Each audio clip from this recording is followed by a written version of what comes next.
Doctor Priyanka 28 ఏళ్ల PG medical student. Priyanka డాక్టర్గా తన ఫ్యూచర్ని చాలా బాగా ఊహించుకుంది. ఈరోజు ఆ అమ్మాయి మరణం అంచుల దాకా అంటే బ్రెయిన్ డెడ్ అయిపోయిందని చెప్తున్నారు. నిజంగా ఇది వింటుంటే గుండె తరుక్కుపోతుంది కదా. ఆ అమ్మాయి అందమైన మొహం చితికిపోయింది. ఏం మాట్లాడాలో తెలియట్లేదు. బట్ మామూలుగా మన న్యూస్ రిపోర్ట్స్ అమ్మాయి చనిపోయాయని చెప్పాయి, బ్రతికుంది అని చెప్తుంది, రికవరీ అవుతున్నాయని చెప్తున్నారు. బట్ ఫైనల్గా అయితే బ్రెయిన్ డెడ్ అయింది అని చెప్పేసి సోర్సెస్ అయితే చెప్తూ ఉన్నారు. అండ్ వాళ్ళ ఫాదర్ కూడా ప్రెస్ మీట్ పెట్టి చెప్పడం జరిగింది. మా ఆశలన్నీ అడియాసలు చేసి ఇట్లా జరిగిన తర్వాత మాకు ఎంత కడుపుకోతా ఉంటుంది. ఏడ్చి ఏడ్చి నా కంట్లో నీళ్లు ఆవిరైపోయినాయి. నా కడుపులో కసి అంటే ఎంత బాధ ఉందో నేను తట్టుకోలేను. ఇంకా మీడియా ముందు ఏడవటం వల్ల ఉపయోగం లేదని నాకు అర్థమైంది. ఏడ్చి ఏడ్చి నా కళ్ళలో నీళ్లు కూడా ఆవిరైపోయినాయి. అంటే అమ్మాయికి ప్రాణం ఉంది, కానీ వన్స్ బ్రెయిన్ ఈస్ డెడ్ ఇంకేమీ పనిచేయదు. Anyways, so when it comes to main topic, అసలు అమ్మాయికి కారుతో గుద్దిన వాళ్ళకి శత్రుత్వమే లేదు. వాళ్ళకి అసలు అమ్మాయి ఎవరో కూడా తెలియదు. అయినా ఎందుకు చంపే ప్రయత్నం చేశారు? ఎందుకంటే మద్యం మత్తులో, కోపంలో విచక్షణ కోల్పోయి సినిమా థియేటర్లోకి వెళ్ళనివ్వలేదని గొడవపడిన తర్వాత సెక్యూరిటీతో గొడవపడి కేవలం సినిమా చూడలేకపోయాము అనే బాధ, సినిమా డబ్బులు ఆఫ్టర్ ఆల్ ఫ్యూ ₹100 తిరిగి ఇవ్వలేదన్న కసితో అలా బైక్లో వెళ్తున్న అమ్మాయిని ఢీకొట్టారు. ఒక్కసారి కాదు, ముందుకెళ్ళి వెనకొచ్చి మళ్ళీ ముందుకెళ్ళి మళ్ళీ వెనకొచ్చి సీసీటీవీ ఆధారాల సాక్షిగా అన్నీ అనిపిస్తున్నాయి.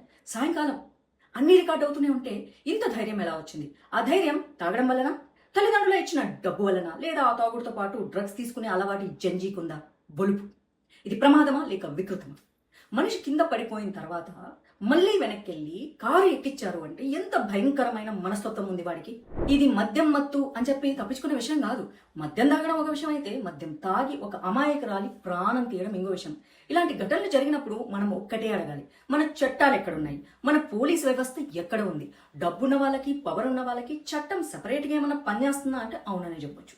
ప్రియాంకని వాళ్ళు తొక్కిచ్చి వెళ్ళిన వెంటనే అక్కడున్న సెక్యూరిటీ వాళ్ళు వీళ్ళందరూ కూడా అనుమానం వ్యక్తం చేశారు. అక్కడ ఉన్న వాళ్ళే అమ్మాయిని హాస్పిటల్లో చేర్చారు. అయితే సీసీటీవీ ఫుటేజ్ ని పోలీసులు ఎందుకు సేకరించలేదు? 3 రోజుల తర్వాత సీసీటీవీ నుంచి బయటకు వచ్చిన ఫుటేజ్ చూసి ప్రజల నుంచి తీవ్రత పెరిగిన తర్వాత రెస్పాండ్ అవ్వడం వ్యవస్థలో లోపం కదా. ఇక్కడే మనం చాలా సీరియస్గా ఆలోచించాలి. ఎవడెంత డబ్బున్నవాడైనా సరే, ఎవరి వెనక ఎంత పవర్ ఉన్నా సరే, పోలీస్ని ఇలా డబ్బుతో కొనేచ్చు అనే అహంకారపు మనుషుల ధోరణి మరల వద్ద. ఒక అమ్మాయి ప్రాణం కంటే డబ్బుకు విలువ ఎక్కువ ఇస్తున్నారా? ఏమో మరి. చట్టాన్ని కొనుక్కోవచ్చు అని ఎవరైనా అనుకుంటే అదే ఆలోచనతోనే చట్టాన్ని భయపెట్టాలి. పోలీసులకు డబ్బులు ఇస్తే కేసు మేనేజ్ అవుతుంది, లాయర్లకు డబ్బులు ఇస్తే కోర్టులో కేసు అలా కొట్టేయొచ్చు అనే ధైర్యం ఎప్పటికీ రాకూడదు. అందుకే నేను ప్రభుత్వాన్ని, పోలీస్ వ్యవస్థను, న్యాయ వ్యవస్థను ఒక్కటే అడుగుతున్నాను. ఈ కేసులో ఒక్క ఆధారాన్ని వదలకండి. ప్రతి సీసీటీవీ ఫుటేజ్ని పరిశీలించండి, ప్రతి సాక్ష్యాన్ని సేకరించండి, నిజం ఏంటో ప్రజలకి చెప్పండి. నేరం రుజువైతే అన్న మాట లేదు, సాక్ష్యం ఉంది, కోర్టుకి సాక్ష్యమే కావాలి. కనుక చట్టం అనుమతించే అత్యంత కఠినమైన శిక్ష పడాలి. బెయిల్ ఇవ్వాలా వద్దా అనేది కోర్టు నిర్ణయం, కానీ బెయిల్ ఇస్తే అది చాలా తప్పు. ఇలాంటి వాటికి అసలు బెయిల్స్ ఇవ్వకూడదు. చిన్న వయసు వాళ్ళని జాలి అస్సలు చూపకూడదు. ఒక విషయం మాత్రం క్లియర్గా ఉంటుంది, పవర్ ఉన్నవాడికి ఒక న్యాయం, సామాన్యుడికి ఒక న్యాయం అసలు ఉండనే కూడదు. కానీ అన్ఫార్చునేట్గా ఉంది. ఇంకో ఇంపార్టెంట్ విషయం తల్లిదండ్రుల గురించి. పిల్లలకు కారు కొనిచ్చాం, డబ్బులు ఇచ్చినాం, స్వేచ్ఛ ఇచ్చినాం, బలాదూరు తిరిగే అధికారం ఇచ్చాము, అంతేనా తల్లిదండ్రుల బాధ్యత? ఇలాంటి వాళ్ళని చూస్తే అలానే అనిపిస్తుంది. పిల్లలు ఎక్కడ తిరుగుతున్నారు, ఎవరితో తిరుగుతున్నారు, మందు తాగుతున్నారా లేదా, డ్రగ్స్ తీసుకుంటున్నారా లేదా, అసలు వెహికల్ ఎలా నడుపుతున్నారు, ఇవన్నింటినీ కూడా పరిశీలించాలి. 23-24 ఏళ్ళ కుర్రాళ్ళు వాళ్ళు, జంజి. ఎందుకంటే ఇంటి నుంచి బయలుదేరిన తర్వాత ఒక పిల్లవాడు తప్పు చేస్తే ఇంకొకరి జీవితాల్లో చీకటి నిండుకుంటుంది. ఇంకో మాట ఆ అబ్బాయిల తల్లిదండ్రుల గురించి నేను చెప్పాలి. మీ కొడుకు తప్పు చేస్తే ఆ తప్పుకు శిక్ష అనుభవించడం కూడా తల్లిదండ్రుల బాధ్యతే. కొడుకు చేసిన తప్పుని వెంటనే లక్షలు ఖర్చు పెట్టి, లాయర్లను పెట్టి ఎలాగైనా కేసు నుంచి బయటికి తీసుకొని రావాలి, ఎలాగైనా బెయిల్ ఇచ్చేసి ఇంటికి పట్టుకొచ్చేసేయాలి అని ప్రయత్నించడం తల్లిదండ్రులకు సరైన పద్ధతి కాదు. మంచి తల్లిదండ్రులు అంటే కొడుకుని తప్పు నుంచి కాపాడే వాళ్ళు కాదు. కొడుకు తప్పు చేస్తే ఆ తప్పు యొక్క పరిణామాలను ఎదుర్కొనేలాగా నిలబెట్టేవాళ్ళు. మీ కొడుకు నిజంగా తప్పు చేశాడు, నువ్వు మా కొడుకువి కాబట్టి నేను నిన్ను కాపాడుకుంటాను అని మాత్రం అనొద్దు. నువ్వు తప్పు చేశావు, చట్టం ముందు సమాధానం చెప్పి తీరాలి, శిక్ష అనుభవించు, మళ్ళీ ఇలాంటి తప్పు చేయకుండా మారి బయటికి రా అని చెప్పాలి. అది నిజమైన తల్లిదండ్రుల బాధ్యత. డబ్బుంది కాబట్టి కేసు మేనేజ్ చేయాలి, పలుకుబడి ఉంది కాబట్టి బయటికి తీసుకొని రావాలి, లాయర్లకు లక్షలు ఇచ్చి ఎలాగైనా తప్పించాలి అనే ఆలోచన ఉంటే అది మీ పిల్లాన్ని కాపాడడం కాదు, అది అతని తప్పుని మరింత పెంచడం, ఇంకొన్ని నేరాలు చేయటానికి మీరు డైరెక్ట్గా హక్కు ఇవ్వడం. ఈరోజు ఒక ప్రియాంక కుటుంబం తన కూతుర్ని కోల్పోయింది. ఆ కుటుంబానికి జీవితాంతం మిగిలేది బాధే. చంపిన వాళ్ళ పేర్లు కూడా చెప్పాలి కదా. ఒకటి పేరు సూరవరపు దశ్వంత్, 24 ఏళ్ళు, వాడి డ్రైవ్ చేశాడు. ఇంకొకడు దాసబత్తుల ఆండ్రూ జోసెఫ్, 23 ఏళ్ళు, వాడు పక్కన కూర్చున్నాడు. కార్ నెంబర్ AP40 JF6299 చెప్పి తీరాలి. ఇది చెప్పడానికి కూడా చాలా మంది భయపడుతున్నారు. వాళ్ళు చెప్పకూడదు, నో ఇట్స్ నాట్ నైస్, తెలియాలి. ఆ కారు ఇలా నెక్స్ట్ టైం ఆ రాజమండ్రి ప్రాంతాల్లో తిరుగుతుంటే అది హంతకుడి కారు అని సమాజం లోకులు ఇలా కాకుల్లాగా పొడవాలి. అప్పుడు తెలుస్తుంది ఆ నొప్పి, ఆ అమ్మాయి అనుభవించిన నొప్పి, ఆ అమ్మాయి కుటుంబం అనుభవిస్తున్న నొప్పి. మరి తప్పు చేసిన వాడి కుటుంబం మాత్రం డబ్బులు ఖర్చు పెట్టి అతన్ని బయటికి తీసుకురావాలని చూస్తే ఆల్రెడీ అదే జరిగిందని చెప్తున్నారు పోలీసుల విషయంలో. ఇది న్యాయమా? మీరు కొడుకును ప్రేమించండి, కానీ కొడుకుని చేసిన తప్పును మాత్రం ప్రేమించకండి. తప్పు చేసేటప్పుడు కాపాడటం ప్రేమ కాదు. తప్పు చేసినప్పుడు నిజం చెప్పించి చట్టం ముందు నిలబెట్టడం నిజమైన తల్లిదండ్రుల బాధ్యత. ప్రియాంక ఒక పీజీ విద్యార్థిని, డాక్టర్ కావాలనుకున్న అమ్మాయి. తన కెరియర్ని నిర్మించుకోవాలని చాలా ఆశపడింది. ఆమె తల్లిదండ్రులు ఆమె గురించి అసలు ఎన్ని కలలు కని ఉంటారు. రేపు ఆ అమ్మాయి ఒక డాక్టర్గా ఎంతో మందికి చికిత్స చేయవలసిన అమ్మాయి. ఈరోజు ఆ అమ్మాయికి తన పరిస్థితి ఏంటో అర్థం కావట్లే. ఆమె జీవితాన్ని తిరిగి తీసుకోలేము. కానీ ఆమెకి ఇలా జరిగిన తర్వాత కూడా మనం మౌనంగా ఉంటే మరో ప్రియాంక విషయంలో కూడా ఇదే జరుగుతుంది. మందు తాగి వెహికల్స్ నడపటం సరదా కాదు, అది ఒక ఆయుధాన్ని చేతిలో పెట్టుకుని రోడ్డుపైకి రావడం లాంటిది. నీకు తాగాలనుంటే తాగురా, కానీ ఇంకొకరిని ప్రాణాలు తీసే హక్కు నీకెవడరా ఇచ్చాడు?